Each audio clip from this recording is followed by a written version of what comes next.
నమస్కారం, welcome to Suman TV. నేను గీతాంజలి. భాద్రపద పాడ్యమి, పౌర్ణమి తర్వాత వచ్చే పాడ్యమి నుంచి మహాలయ అమావాస్య వరకు కూడా పితృపక్షగా చెప్తారు. ప్రత్యేకంగా పితృదేవతల అనుగ్రహం కోసం వారికంటూ కొన్ని కార్యక్రమాలు చేయాలి. ఈ 15 రోజుల పాటు వాళ్ళు ఎంతో సంతృప్తి చెంది మనల్ని దీవిస్తారని అంటారు. అయితే వీటికి కొన్ని నియమాలు కూడా ఉన్నాయనేది పెద్దలు చెబుతున్నమాట. ఎలాంటి నియమాలు ఉంటాయి? అసలు మగవారైనా ఆడవాళ్ళు కూడా పిండ ప్రదానం చేయవచ్చా? ఇప్పుడు పిండ ప్రదానమే కాకుండా దాన ధర్మాలు చేస్తే సరిపోతుందా? ప్రత్యేకించి ఈ 14 రోజులు చేయకపోయినా చివరి రోజు ఏదైతే మహాలయ అమావాస్య ఉందో ఆ రోజున చేస్తే చాలంటారు కొంతమంది. అసలు ఎప్పుడు ఇలా చాలా సందేహాలు మనలో ఉంటాయి కదా. వీటన్నిటిని నివృత్తి చేసేందుకు ప్రస్తుతం మనతో పాటు ఉన్నారు ప్రముఖ జ్యోతిష్యులు బ్రహ్మశ్రీ నందిబట్ల శ్రీహరి శర్మ గురువు గారు. వారితో మాట్లాడి మరిన్ని విషయాలు తెలుసుకుందాం.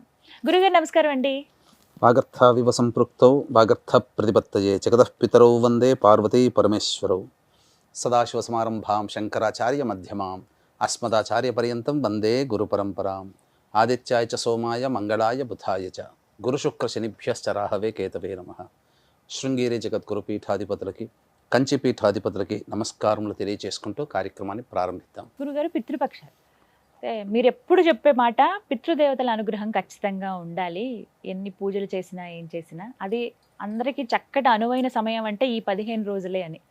అయితే వాళ్ళ అనుగ్రహం లేకపోతే ఎలా ఉంటుందో కూడా మనం ఒక వీడియో చేసాం. ఎలాంటి బాధలు పడతారు, వాళ్ళ అనుగ్రహం కోసం అసలు ఏం చేయాలని.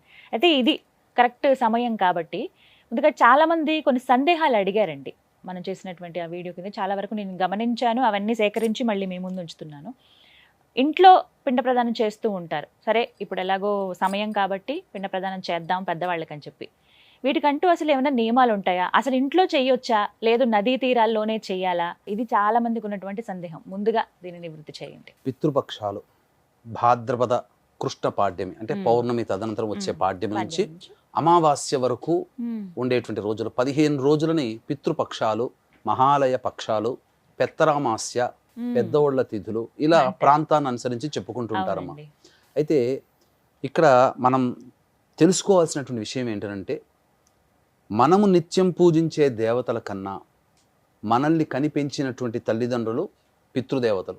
పితృదేవతలు అంటే తల్లిదండ్రులనే కాదు, తాత, ముత్తాత, ఆ జేజనాయన, జేజయ్య ఇలా వీళ్ళందరూ కూడా పితృదేవతల్లో కిందికి వస్తారు. ముఖ్యంగా ఈ యొక్క అనేక నరక కూపాదుల్లో ఉన్నటువంటి వాళ్ళు, అలాగే స్వర్గంలో ఉన్నటువంటి వాళ్ళు, సుఖము అనుభవించిన మంచి పనులు చేసి వెళ్ళినటువంటి వాళ్ళు, వీళ్ళందరూ కూడా ఉత్తమ ఫలితాలు పొందడం కోసం తమ వారసులు ఈ యొక్క పితృపక్షాల్లో పిండ ప్రదానం చేస్తారేమో అనే భావనతో ఈ 15 రోజులు కూడా మన ఇంటి దగ్గరే ఉంటారట. ఆ పితృదేవతలందరూ కూడా మధ్యాహ్న సమయానికల్లా ఈ 15 రోజుల్లో, ఎందుకనంటే నరక బాధలు అనుభవిస్తున్న వాళ్ళు ఆ వారసులు పెట్టేటువంటి యొక్క పిండ ప్రదానము తర్పణాల ఫలితాలని తీసుకొని వాళ్ళు తిరిగి ఆ బాధలు తగ్గించుకోవడానికి, లేకపోతే ఉన్నతంగా ఉన్న సౌఖ్యాన్ని ఇంకా పెంచుకోవడం కోసం ఆ దేవతలే ఇంద్రుడు మరియు యముడు వీళ్ళందరూ కూడా అనుమతిస్తారట. ఈ 15 రోజులు మీ వాళ్ళు ఎవరైనా పెడుతున్నారమో ఆ యొక్క పుణ్యఫలాన్ని తెచ్చుకోండి అని చెప్పి.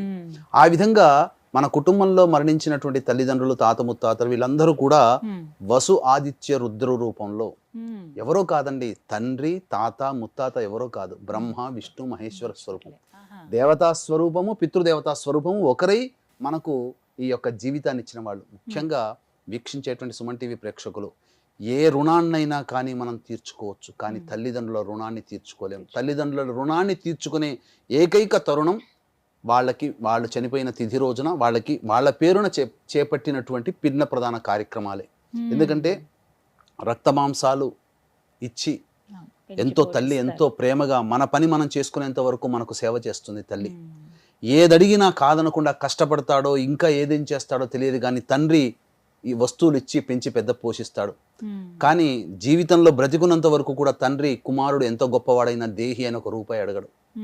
తను సంపాదించిన సొమ్ముతో తనకి తన భార్యను వెళ్ళదీసుకుంటాడు తప్ప దేహి అని కొడుకుల్ని మాత్రం అడగడు. మరి అటువంటి పవిత్రమైనటువంటి దేవతా స్వరూపమైన తల్లిదండ్రుల రుణాన్ని తీర్చుకునే భాగ్యము కొడుకులకి రావడం అదృష్టం.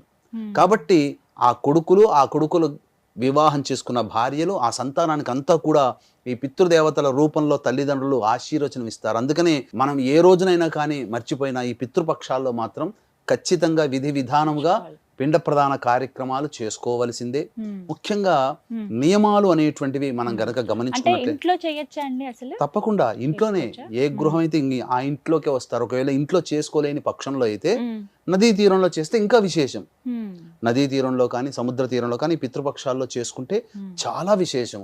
ఉమ్, ఇంట్లో కుదరని వాళ్ళు ఇంట్లో అయినా చేసుకోవచ్చు, అవకాశం ఉంటే నదీ తీరంలో ఉన్న వాళ్ళు నదీ తీరంలో అయినా చేసుకోవచ్చు. ఉమ్, నియమాలు అనేటువంటి విషయానికి వచ్చేసరికేనమ్మా, ఉమ్, ముఖ్యంగా పాటించగలిగితే ఈ 15 రోజుల పాటు పిండ ప్రదాన కార్యక్రమం చేయవచ్చు. ఉమ్, ఈ 15 రోజుల పాటు తర్పణాది కార్యక్రమాలు చేయొచ్చు.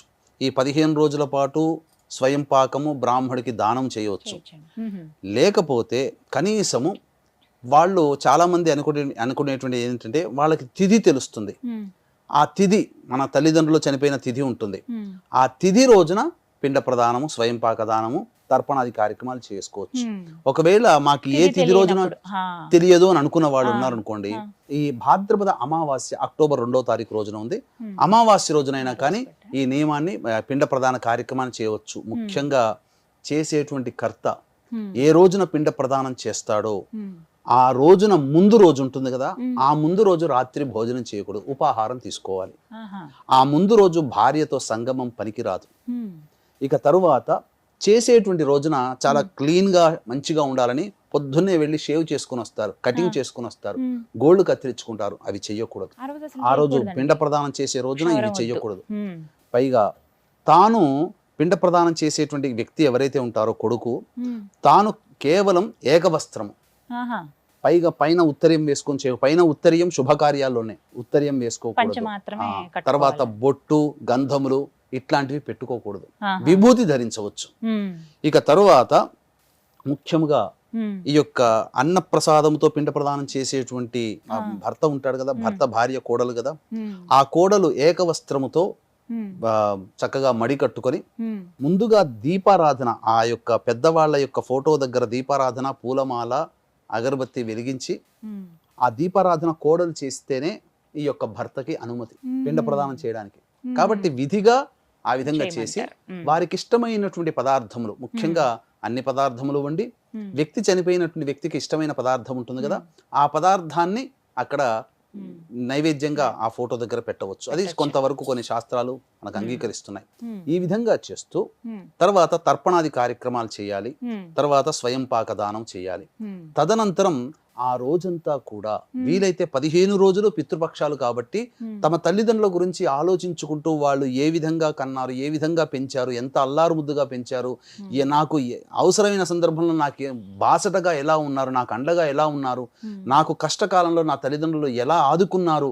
అనే విషయాలన్నీ నెమరు వేసుకుంటూ ఆనందంగా ఉండాలంటే, ఆనందం అంటే ఇక్కడ ఏంటి, అంత గొప్ప తల్లిదండ్రులు నన్ను చూసుకున్నారనే భావనతో, నా భావం. మళ్ళీ అయ్యో వీళ్ళు లేరనే భావనతో ఉండాలి. ఆ రోజున కూడా సంగమం పనికిరాదు. ఉమ్, ఆ రెండు రోజులు. విధంగా నియమాల్ని పాటించుకోవాలమ్మా. ఉమ్, ఈ నియమం ఖచ్చితంగా అందరూ చేయవలసిందే. అంటే భార్య చనిపోయిన వారు ఉంటారండి, ఆ భర్త ఏ విధంగా పిండ ప్రదానం చేయాలి, వీటికంటూ నియమం ఉంటుందా? భార్య చనిపోయిన సందర్భంలో భర్త పిండ ప్రదానం కనుక చేయవలసి వస్తే, ఉమ్, అంటే భర్త కన్నా కొడుకుకు అధికారం ఉంటుంది కాబట్టి ఉమ్, నవమి రోజున చేయమన్నది. ఉమ్హుం, ఎందుకనంటే ఇక్కడ ఇంకొక విషయం కూడా ఉందమ్మా. ఉమ్, భర్త చేసే సందర్భంలో తన తల్లిదండ్రుల కోసం చేస్తారు కదా ఉమ్, పిండ ప్రదానం, ఉమ్, తండ్రికి చేస్తే చాలు, మొత్తం వీళ్ళందరూ వచ్చేసేస్తారు.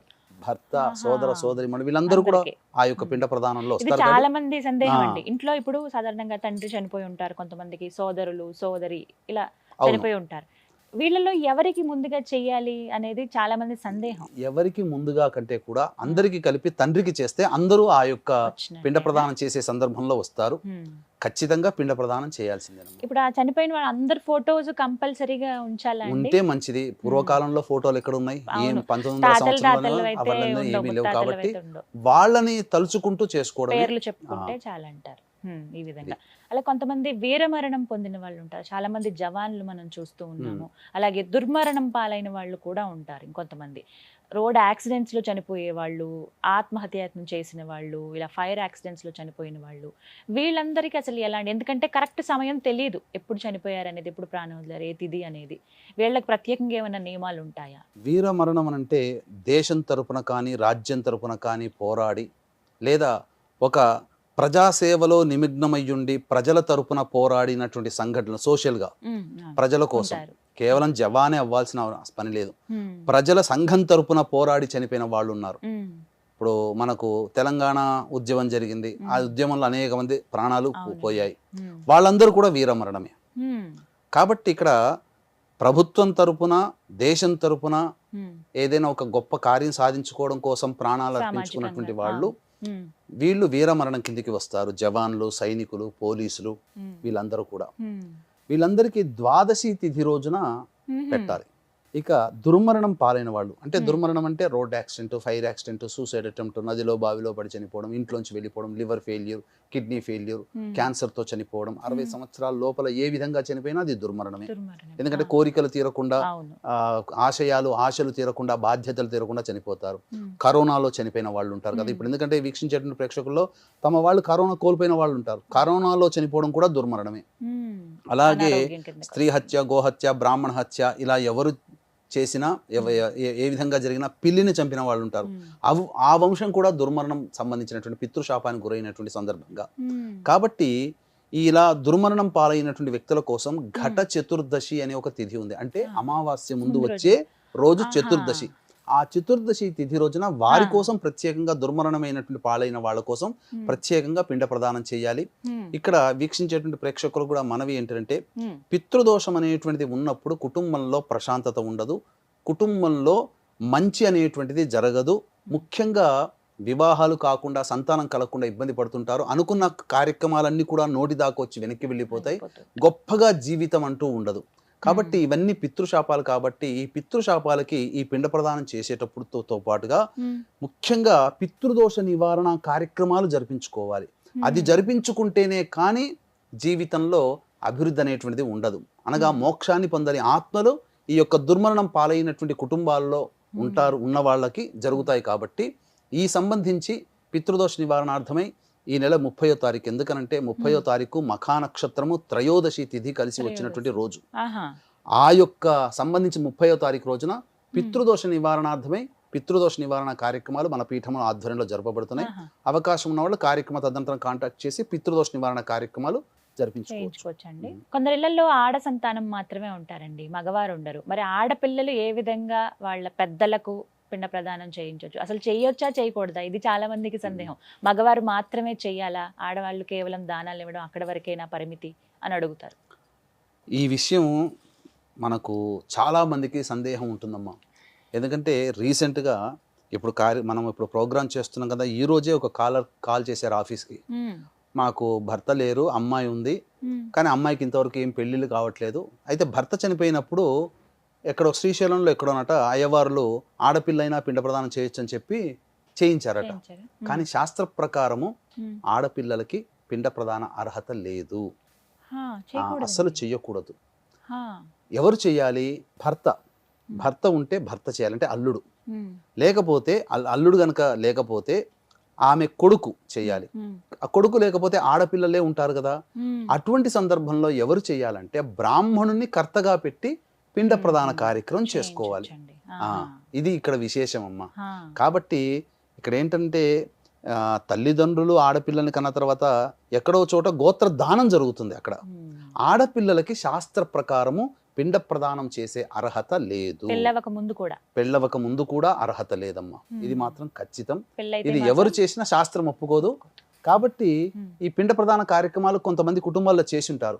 మరి అటువంటి వారు, ఎందుకనంటే పితృదేవతలు స్వీకరించాలంటే వారసుడు చేస్తేనే స్వీకారం. వారసుడు అనేటువంటి సందర్భంలో ఎట్లా అంటే తన కడుపున పుట్టినటువంటి కొడుకైనా, లేకపోతే అల్లుడిగా అయినా గాని, లేదా అల్లుడి కొడుకు అంటే బిడ్డ కొడుకు దౌహిత్రుడు అవుతాడు. ఆ దౌహిత్రుడు అర్హత వస్తుంది, అతనైనా చేయవచ్చు. కాబట్టి ఇటువంటి వాళ్ళు చేయలేని పక్షంలో అయితే బ్రాహ్మణుని కర్తగా పెట్టి చేయించుకోవచ్చు. ఇంకా కొంతమంది ఏంటారంటే విదేశాలలో ఉన్న వాళ్ళు ఉంటారు, అలాగే అనారోగ్యం పాలై బెడ్ రిడన్ అయిన వాళ్ళు ఉంటారు. తండ్రి ఉంటాడు, కొడుకు చేయకూడదు కదా. మరి ఆ తండ్రి తన తల్లిదండ్రులు అనగా తన తల్లిదండ్రుల కోసం చేయాలి, అనారోగ్యం పాలైన వాళ్ళు. అలాగే ఏదో బిజీ స్కెడ్యూల్లో ఉన్న వాళ్ళు ఈ పిండ ప్రదాన కార్యక్రమం చేయలేరు. మరి అటువంటి వాళ్ళు ఏంటంటే బ్రాహ్మణుని కర్తగా పెట్టి ఈ యొక్క పిండ ప్రదాన కార్యక్రమం చేయించుకోవచ్చు. కాబట్టి బ్రాహ్మణుడు అందరికీ దొరుకుతారా అనంటే కొంతమందికి అది కూడా చేయించే వాళ్ళు ఉంటారు, ఇబ్బంది. చేయించని వాళ్ళు ఉంటారు. ఆ. కాబట్టి దీన్ని దృష్టిలో పెట్టుకుని అక్టోబర్ 2వ తారీఖు రోజున మహాలయ అమావాస్య, పెద్ద అమావాస్య, పితృ అమావాస్య అని అంటారు. ఇది చాలా విశేషమైనటువంటిది. మహాలయ అమావాస్య ఉత్తరా నక్షత్రంతో ఉంటే చాలా విశేషం. ఉత్తరా నక్షత్రం ఎవరిది? పితృకారకుడైనటువంటి రవి నక్షత్రం. కాబట్టి పితృకారకుడు రవి. అలాగే ఈ యొక్క రవి నక్షత్రం ఉత్తరా నక్షత్రం, అమావాస్య ఎవరికి సంబంధించింది? రవికి సంబంధించింది. ఇవి రెండు కలిసి వచ్చి రావడం అనేటువంటి విశేషం. కాబట్టి ఆ రోజున పిండ ప్రదానం అనేటువంటిది మన పీఠం ఆధ్వర్యంలో బ్రాహ్మణుని కర్తగా పెట్టి చేయించడం జరుగుతుంది. అవకాశం ఉన్నవాళ్ళు ఈ యొక్క మీరు ఇంట్లో సశాస్త్రీయంగా చేసుకోలేము అనుకునే వాళ్ళు మన పీఠం ఆధ్వర్యంలో ఈ యొక్క పిండ ప్రదాన కార్యక్రమం అక్టోబర్ 2వ తారీఖు రోజున అమావాస్య రోజున జరుగుతుంది. ఆ యొక్క మీ తండ్రి వైపు 3 తరాలు, తల్లి వైపు 3 తరాల్లో ఉన్నటువంటివి, లేదా భర్త చేస్తే భర్త వైపు 3 తరాలు మరియు భార్య వైపు 3 తరాల్లో ఈ సంబంధించినటువంటి వివరాలతో పిండ ప్రదాన కార్యక్రమం, తర్పణాది కార్యక్రమాలు ఇవన్నీ కూడా సామాన్య మానవుడు కూడా పాల్గొనే విధంగా చక్కగా చేయించడం జరుగుతుంది. అవకాశం ఉన్న వాళ్ళు కార్యక్రమ తదనంతరం కాంటాక్ట్ చేసి పూర్తి వివరాలు తెలుసుకోవచ్చు. అలాగే జరిగిందంతా కూడా మనం వీడియో రికార్డ్ చేసి పంపిస్తాం. వారికి పంపిస్తారు. ఈ విధంగా చేస్తారు. ఇప్పుడు తిథి ఉదాహరణకి షష్ఠి అనుకోండి గురువు గారు, ఒక రోజంతా షష్ఠి తిథి ఉన్నప్పుడు ప్రత్యేకంగా ఈ సమయానికే పిండ ప్రదానం చేయాలంటూ ఏమైనా నియమం ఉంటుందండి? అంటే ప్రస్తుతం అనేకంగా బిజీ స్కెడ్యూల్స్ అనేటువంటివి ఉన్నాయమ్మా. అవునండి, అవును. అసలు పిండ ప్రదానం చేసేటువంటి సమయం అపరాహ్న సమయం, అంటే 11:30 నుంచి 2:30 మధ్య కాలంలో.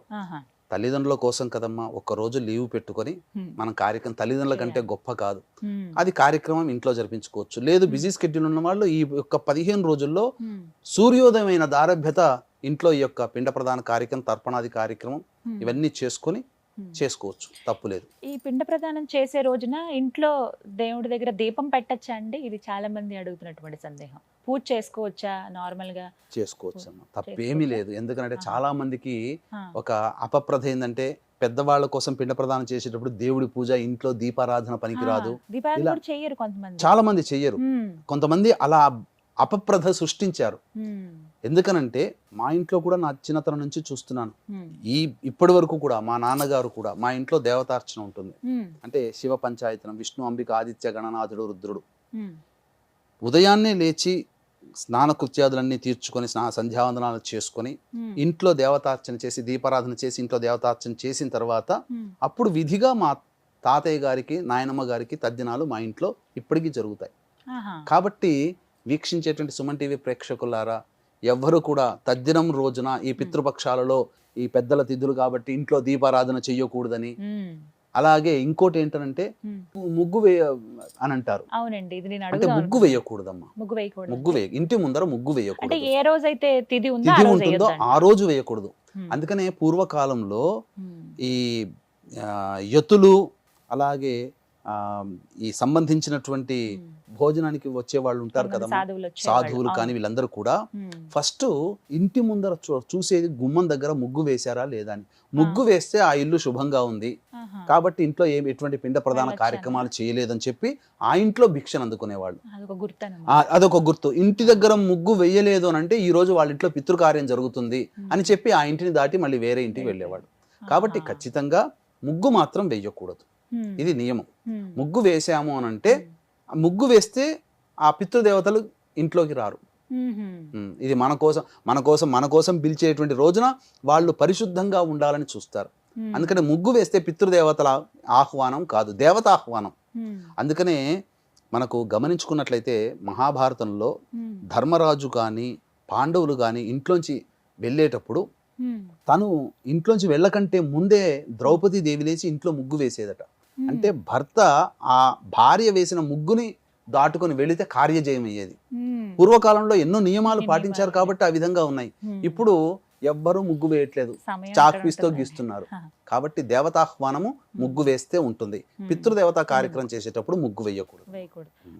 ఇంట్లో పూజ చేసుకోవచ్చు, విధిగా దీపారాధన చేసుకోవచ్చు, చిత్రపటాలకి మంచిగా చక్కగా పూలు పెట్టుకోవచ్చు, అలాగే నిత్యం చేసుకునే దేవతా శ్లోకాలు చదువుకోవచ్చు, స్తోత్రాలు చదువుకోవచ్చు.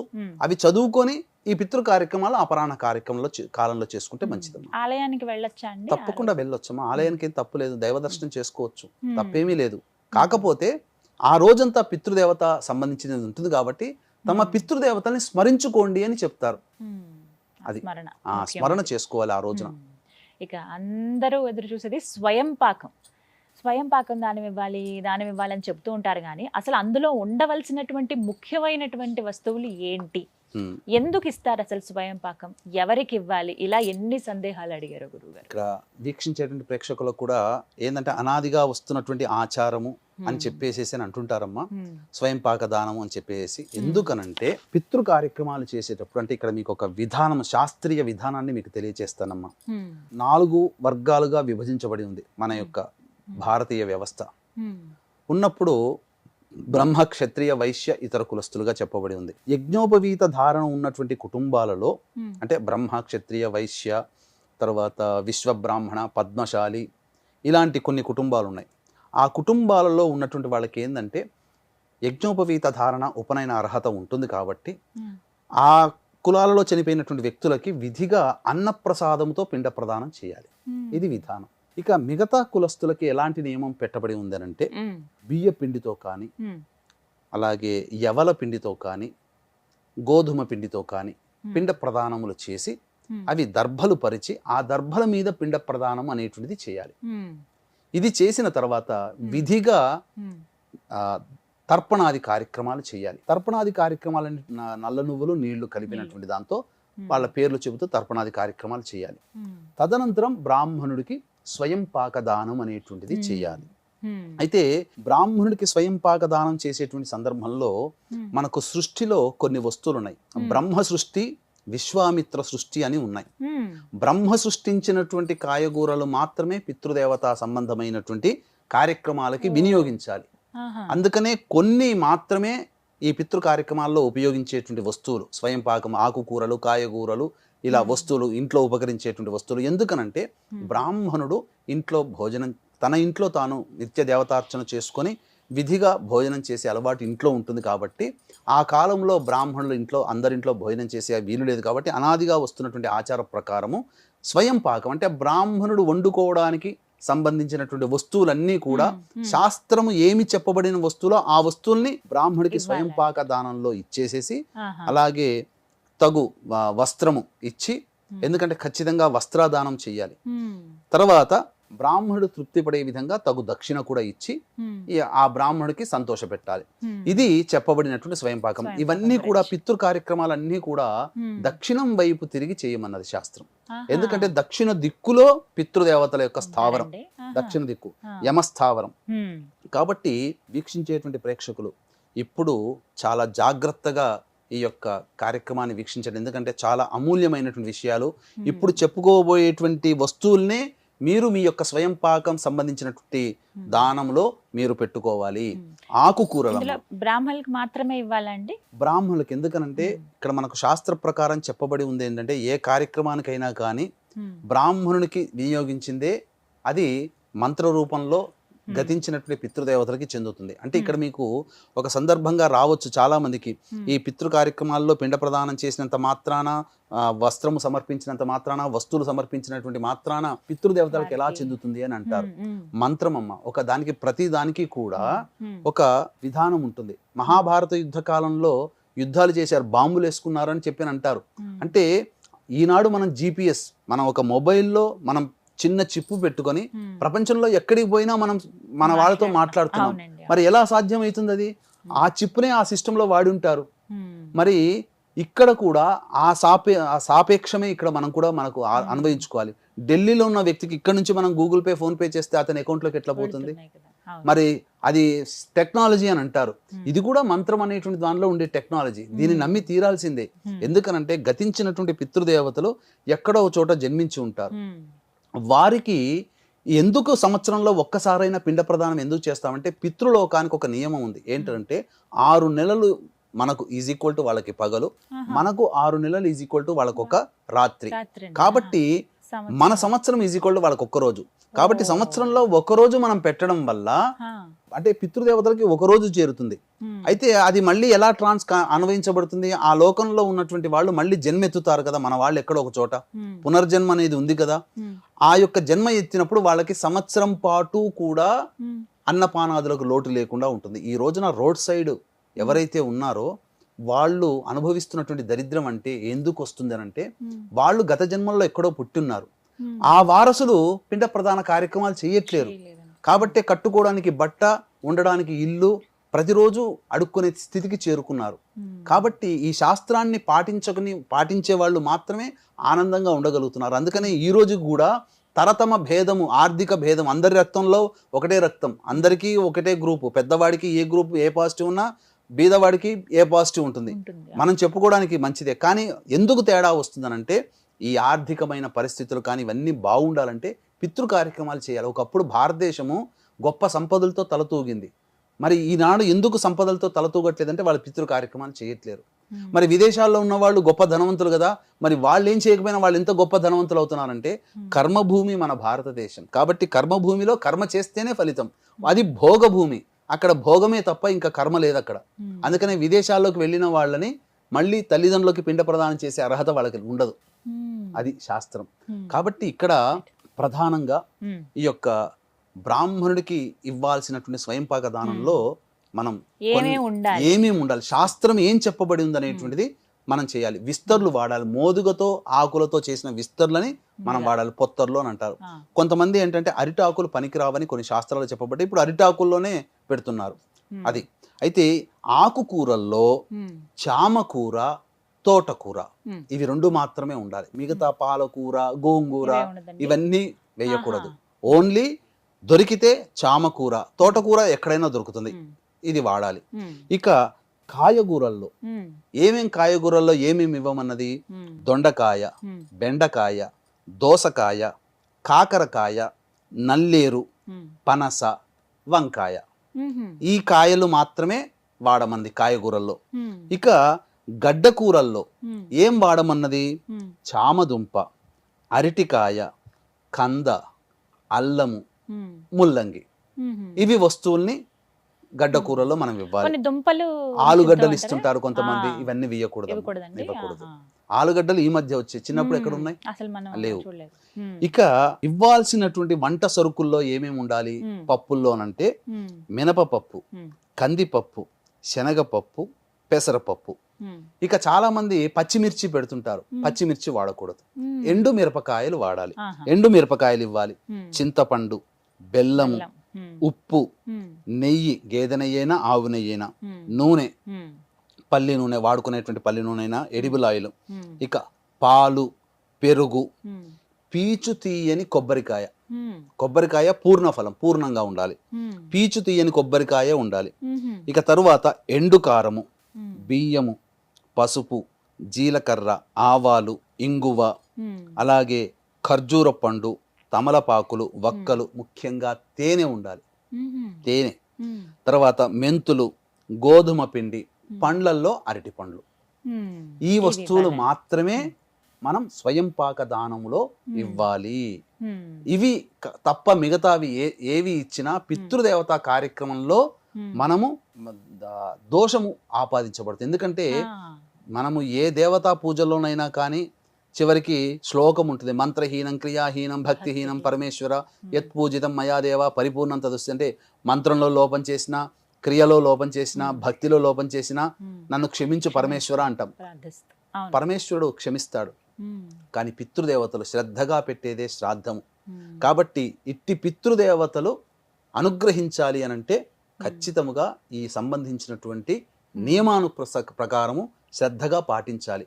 కాబట్టి ఈ యొక్క అక్టోబర్ 2వ తారీఖు రోజున చాలా మంది ఇంట్లో పితృ కార్యక్రమాలు చేసుకునే వెసులుబాటు ఉండదు. కాబట్టి వాళ్ళకి సంబంధించినటువంటి తండ్రి వైపు 3 తరాలు, తల్లి వైపు 3 తరాలు, లేదా భార్య వైపు, భర్త వైపు చెరి 3 తరాల్లో మరణించినటువంటి వారి యొక్క ఉపయోగార్థమై ఈ యొక్క పిండ ప్రదాన కార్యక్రమం మన పీఠం ఆధ్వర్యంలో సామాన్య మానవుడు కూడా పాల్గొనే విధంగా రూపకల్పన చేయడం జరిగింది. కాబట్టి అవకాశం ఉన్న వాళ్ళు ఈ యొక్క కార్యక్రమ తదనంతరం కాంటాక్ట్ చేసి అక్టోబర్ 2వ తారీఖు రోజున జరిపించబడే పిండ ప్రదాన కార్యక్రమంలో మీ గోత్రనామాలు నమోదు చేసుకోవచ్చు. ఇప్పుడు కొంతమంది గురువుగారి స్వయంపాకంలో ఇప్పుడు మీరు చెప్పినటువంటి వస్తువులు ఏవైతే అన్ని వెచ్చించలేరు, అంత ఇవ్వలేము అనుకున్న వాళ్ళు ఇవి ఇచ్చినా సరిపోతుంది అని అంటూ ఏమన్నా ఉందండి? అంటే మనకు చెప్పబడినటువంటి శాస్త్రం ప్రకారం చెప్పబడినటువంటిది ఏంటంటే కాకరకాయ, తోటకూర, ఏదైనా ఎండు కారము, పప్పులు, కొన్ని ఇప్పుడు వాళ్ళకి శక్తి. ఇప్పుడు ఇక్కడ ఏంటంటే ఇదమస్య ఇదం ఫలం, అంటే మన శక్తి కొలది ఎంత ఉందో అంత చేయమన్నది శాస్త్రం.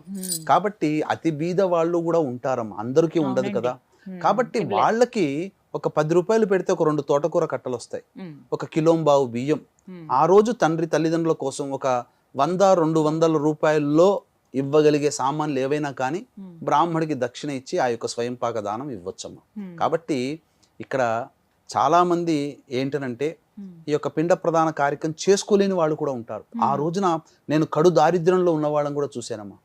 ఎందుకనంటే స్వతహాగా పౌరోహిత్య కుటుంబంలో ఉన్నవాడిని కాబట్టి ఈ యొక్క నేను కొన్ని కుటుంబాల్లో నా చిన్నతనంలో ఈ సంబంధించినటువంటి స్వయంపాక దానానికి వెళ్ళినప్పుడు ఒక బస్తీలో నాకు ఇప్పటికీ కూడా గుర్తు, పాపం ఎంతటి బీద వాళ్ళంటే కట్టుకోవడానికి బట్ట కూడా లేదమ్మా. ఆ స్త్రీమూర్తులు కూడా ఆ కట్టుకొని బట్టలు కూడా లేనటువంటి సందర్భంలో పరదా చాటున కూర్చున్నటువంటి సందర్భాలు నేను చూశాను. కాబట్టి అతి బీదమైనటువంటి వాళ్ళలో కూడా చూశాను. వాళ్ళకి కూడా తల్లిదండ్రుల యందు భక్తి ప్రపత్తులు, వాళ్ళకి కలిగినటువంటి వస్తువునే వాళ్ళు దానం చేశారు. అంటే అక్కడ మనం చూడాల్సింది ఏంటనంటే ఇక్కడ భక్తి శ్రద్ధ ప్రధానం, వస్తువు ఆడంబరం ప్రధానం కాదు. కాబట్టి అటువంటి వాళ్ళు కూడా ఉన్నారు.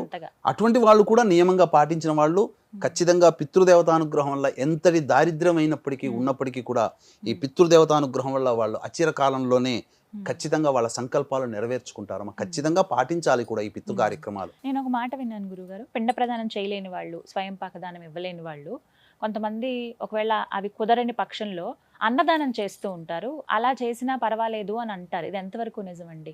అన్నదానం చేయగలిగే స్తోమత ఉన్నప్పుడు కనీసం బ్రాహ్మణుని పిలిపించి ఈ యొక్క కార్యక్రమాలు చేయవచ్చు. ఒకవేళ అందుబాటులో లేకపోయినప్పుడు ఇక్కడ ఏంటనంటే బ్రాహ్మణుడు, అందుకంటే కొండ ప్రాంతంలో ఉన్న వాళ్ళు, రిమోట్ విలేజ్ లో ఉన్నటువంటి వాళ్ళకి కష్టం. అందుకంటే మన సుమన్ టీవీ అనేటువంటిది ఈ ప్రతి ఇంట్లో ప్రతి గుమ్మాన్ని టచ్ చేసేసింది, ప్రతి ఇంట్లో కూడా ఉంటుంది.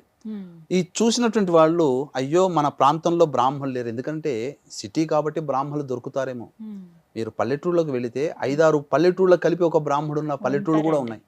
మరి అటువంటి వాళ్ళు చేసుకోలేరు, బ్రాహ్మణుడు అందుబాటులో ఉండడు. ఒక బ్రాహ్మణుడు ఎంతకని తిరగలుగుతాడు? కాబట్టి తిరగలేని వాళ్ళు ఏంటనంటే ప్రధానంగా మీ యొక్క గతించినటువంటి పితృదేవతల యొక్క ఫోటోలకి చక్కగా పూలమాల, అలాగే పూలమాల లేకపోయినా పూలు పెట్టి దీపారాధన చేసి అగరబత్తి వెలిగించి వాళ్ళకి ఇష్టమైనటువంటి వస్తువులు ఏవైనా కానీ అక్కడ నైవేద్యంగా పెట్టి దక్షిణం వైపు తిరిగి కూర్చోవాలమ్మ. అంటే సౌత్ ఫేస్ పెట్టాలి. పెట్టి కనీసము తర్పణాది కార్యక్రమాలైనా చేయాలి.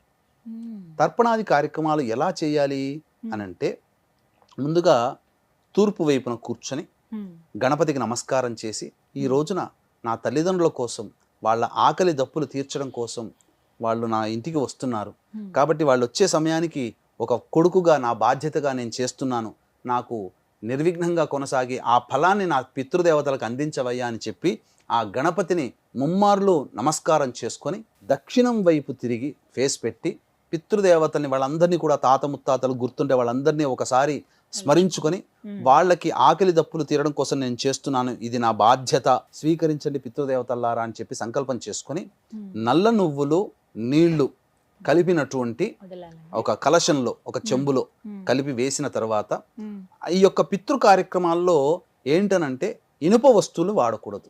రాగి కలశం కానీ, లేకపోతే ఇత్తడి కలశం కానీ, వెండి కలశం కానీ, బంగారు కలశం, డబ్బున్న వాళ్ళు బంగారు కలశం కానీ, ఏవీ లేని వాళ్ళు మట్టి కలశం, మృణ్మయ పాత్ర, మట్టి కలశంలోనైనా కానీ, అంటే గురిగి అంటారు ఇక్కడ, ఈ చిన్నపాటి మట్టి కుండ, చిన్నది, ఇంత చిన్నగా ఉంటుంది, దాంట్లో నల్ల నువ్వులు మరియు నీళ్లు కలిపినటువంటిది. అప్పుడు తాను ఆ యొక్క ప్లేట్ ముందర పెట్టుకోవాలి. ప్లేట్ పెట్టుకొని ముఖ్యంగా తాతని స్మరించుకోవాలి. తాత, ముత్తాత, భార్య ముత్తవ్వ స్మరించుకొని వాళ్ళకి నీళ్లు పోసుకొని ఈ యొక్క బొటన వేలు గుండా తర్పణం వదలాలి.